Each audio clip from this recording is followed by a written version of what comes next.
बांग्लादेश में हिंदुओं के खिलाफ हुई हिंसा के बाद आवामी लीग सरकार ने 1972 के धर्मनिरपेक्ष संविधान की वापसी का ऐलान किया है। उम्मीद की जा रही है कि इस कानून के बाद बांग्लादेश में राष्ट्रीय धर्म के तौर पर इस्लाम की मान्यता खत्म हो जाएगी, यानी बांग्लादेश मुस्लिम देश नहीं रहेगा। लेकिन कुछ कट्टरपंथी मुसलमानों ने आवामी लीग सरकार को चेतावनी दी है कि अगर 1972 के धर्मनिरपेक्ष संविधान को वापस लाने के लिए संसद में विधेयक पेश किया गया तो इसके नतीजे अच्छे नहीं होंगे। तो आइए हम आपको बताते हैं कि आखिर क्या है पूरा मामला। दरअसल बांग्लादेश में एक बार फिर धर्मनिरपेक्ष बनाम इस्लामिक राज्य पर बहस की शुरुआत उस वक्त हुई जब देश के सूचना मंत्री मुराद हसन ने 1972 के धर्मनिरपेक्ष संविधान की वापसी की योजना बनाई।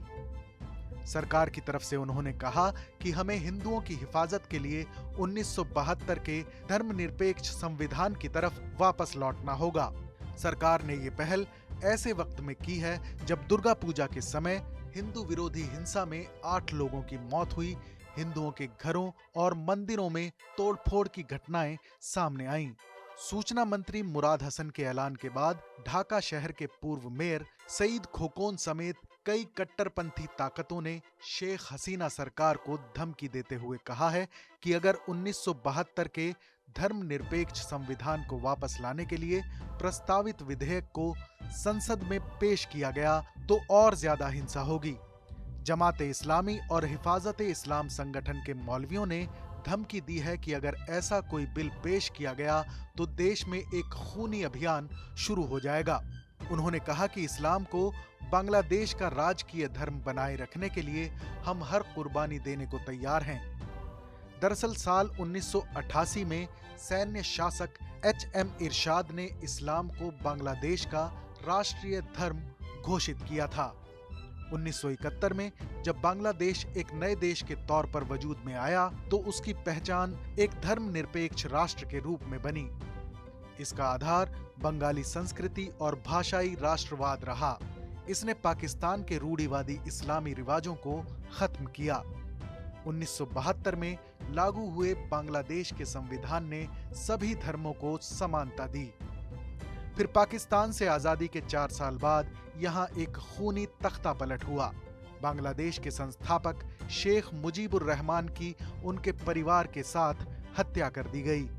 सिर्फ उनकी 2 बेटियां मौजूदा प्रधानमंत्री शेख हसीना और उनकी बहन शेख रेहाना किसी तरह बच गईं। बांग्लादेश में सैन्य शासन के 2 दशक के दौरान और सत्ता में BNP और जमाते इस्लामी गठबंधन सरकार के दौरान हिंदुओं पर काफी जुल्म हुआ। बहुत से हिंदुओं ने भारत में शरण ली।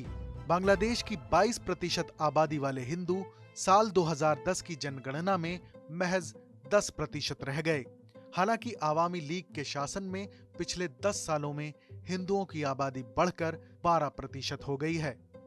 बांग्लादेश में साल 2023 में आम चुनाव होने हैं। इस घटना को इससे जोड़कर देखा जा रहा है। जानकार मानते हैं कि शेख हसीना की आवामी लीग पार्टी की हिंदू अल्पसंख्यक वोटों पर नजर है। ये धर्मनिरपेक्ष संविधान का फैसला हिंदुओं को लुभा सकता है। इससे आवामी लीग के प्रति हिंदुओं की धारणा में बदलाव आएगा। हाल ही में पूजा पंडाल में हुई हिंसा के चलते आवामी लीग की साख को बड़ा धक्का लगा है। इस बहस से शेख हसीना की पार्टी की छवि में जरूर सुधार होगा। बांग्लादेश के सूचना मंत्री मुराद हसन ने ऐलान किया है कि बांग्लादेश एक धर्मनिरपेक्ष देश है। राष्ट्रपिता शेख मुजीबुर रहमान के बनाए 1972 के संविधान की देश में वापसी होगी। संविधान की वापसी के लिए मैं संसद में बोलूंगा। मुझे नहीं लगता कि इस्लाम हमारा राष्ट्रीय धर्म है। जल्द ही हम 1972 के धर्मनिरपेक्ष संविधान को फिर अपनाएंगे। इस बिल को हम PM शेख हसीना के नेतृत्व में संसद में पास करवाएंगे। भारत की बड़ी कोशिशों के बाद बांग्लादेश आजाद हुआ था।